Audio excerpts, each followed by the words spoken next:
Assalamualaikum warahmatullahi wabarakatuh. Dalam kesempatan kali ini, kami dari kelompok 4 ingin mempresentasikan tentang materi yang berjudul data populasi dan sampel. Sebelum itu, izinkan kami memperkenalkan diri terlebih dahulu. Nama saya Muhammad Safli. Saya Zania Farawati. Saya Helma Putri. Oke, kita langsung saja ke pembahasan materinya. Yang pertama ada parameter populasi. Parameter memiliki pengertian sebagai berikut. Suatu besaran yang menyatakan kondisi dari populasi.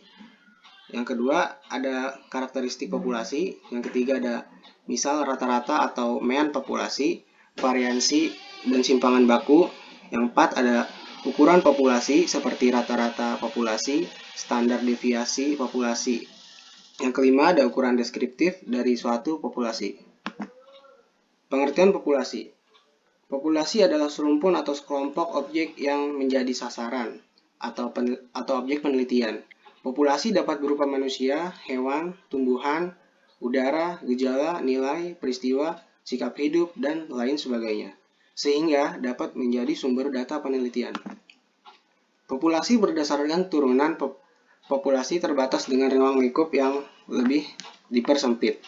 Yang pertama ada populasi teoritis, populasi yang diturunkan dari populasi terbatas. Contoh, program sarjana ekonomi memberikan beasiswa kepada 300 mahasiswa berprestasi tahun 2015.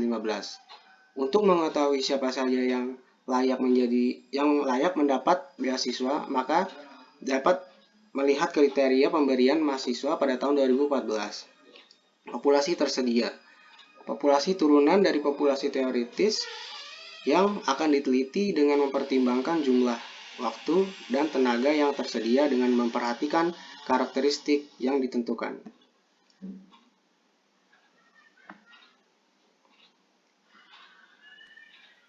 Yang kedua ada data statistik atau data sampel. Statistik adalah ilmu mempelajari bagaimana merencanakan, mengumpul, menganalisis, menginterpretasi, dan mempresentasikan data. Singkatnya, statistik adalah ilmu yang berkenan dengan data, atau statistik adalah ilmu berusaha untuk mencoba mengelola data untuk mendapatkan manfaat berupa keputusan dalam kehidupan. Statistik terbagi ada dua. Pertama ada statistik deskriptif, itu tujuannya untuk mendeskripsikan atau memberikan gambaran objek yang diteliti. Terus yang kedua ada statistik analitik atau inferensial, itu tujuannya untuk penarikan kesimpulan.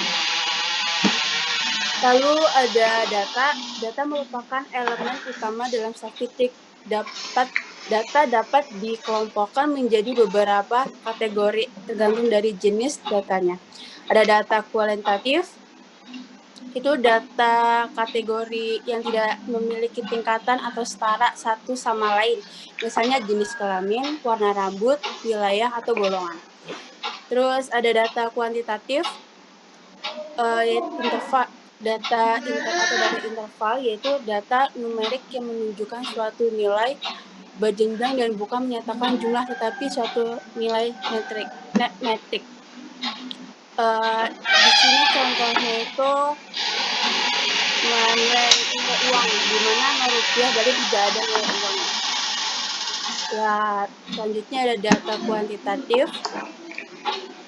Ini merupakan bilangan bulat dan jumlahnya biasanya terbatas, misalnya jumlah orang tidak bisa 0,5, jumlah mobil dan sebagainya, jadi hitungannya 1.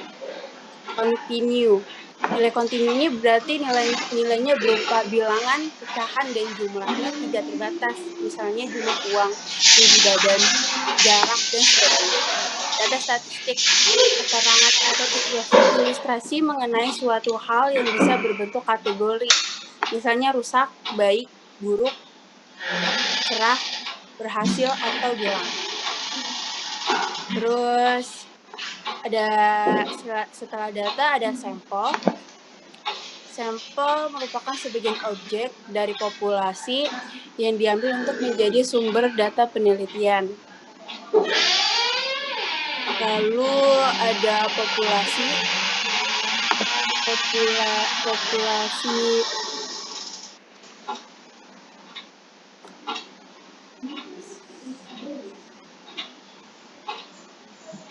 populasi berjumlah banyak, bahkan tidak terbatas dan tidak memungkinkan dalam prakteknya diteliti satu persatu.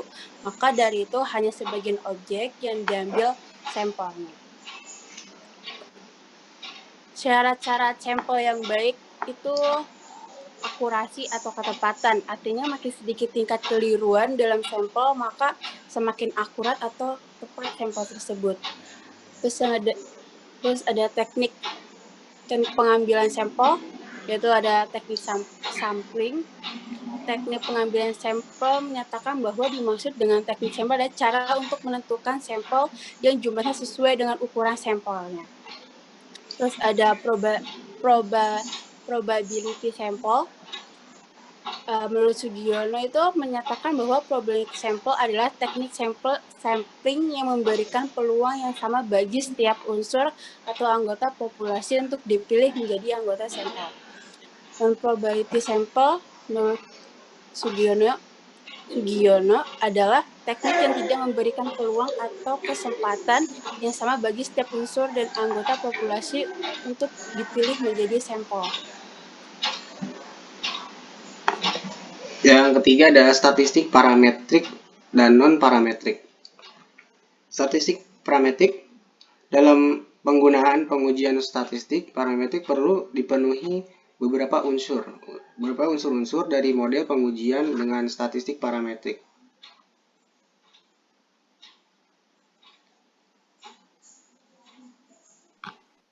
Terus yang kedua ada statistik non-parametrik. Yang dimaksudnya tes yang modelnya tidak menetapkan syarat-syarat mengenai parameter populasi yang merupakan induk sampel penelitiannya. Tes non-parametrik tidak menuntut pengukur sekuat yang ditentukan tes statistik parametrik. Yang selanjutnya desain penelitian dan unsur-unsur penelitian. Pengertian desain penelitian. Desain penelitian merupakan rancangan penelitian yang digunakan sebagai pedoman dalam melakukan proses penelitian. Desain penelitian bertujuan untuk memberi pegangan yang jelas dan struktur kepada peneliti dalam melakukan penelitiannya. Tipe-tipe desain penelitian yang pertama ada desain penelitian deskriptif. Desain penelitian deskriptif dilakukan dengan tujuan untuk mendeskripsikan atau menggambarkan fakta-fakta mengenai populasi secara sistematis. Yang kedua itu ada penelitian studi kasus. Nah, kalau penelitian studi kasus merupakan rancangan penelitian yang mencakup pengkajian suatu unit penelitian secara intensif. Yang ketiga itu ada penelitian survei. Penelitian survei adalah suatu desain penelitian yang digunakan untuk menyediakan informasi yang berhubungan dengan prevalensi, distribusi, dan hubungan antar variabel dalam suatu populasi.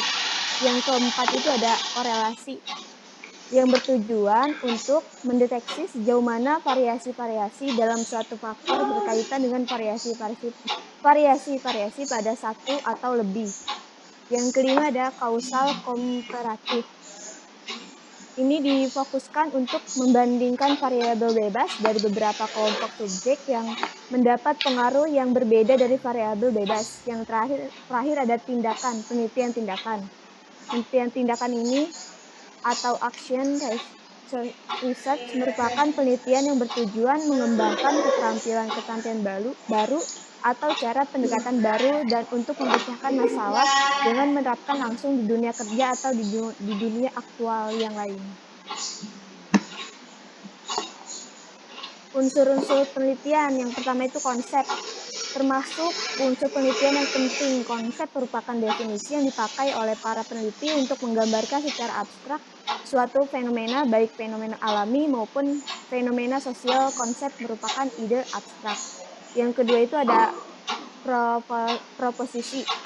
Adalah pernyataan tentang sifat dari realita yang dapat diuji kebenarannya. Yang ketiga itu adalah teori. Teori itu adalah sarana pokok untuk menyatakan hubungan sistematis antara fenomena sosial maupun alami yang hendak diteliti. Variabel.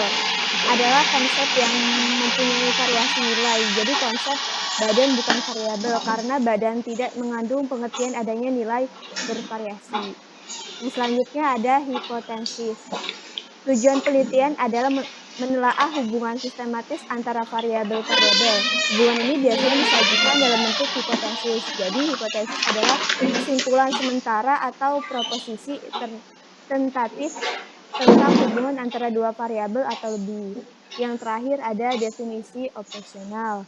Adalah salah satu unsur yang membantu komunikasi antar peneliti, yaitu untuk merupakan petunjuk tentang bagaimana suatu variabel diukur dengan membaca definisi operasional dalam suatu penelitian. Seorang peneliti akan mengetahui pengukuran suatu variabel sehingga peneliti dapat mengetahui baik buruknya pengukuran tersebut.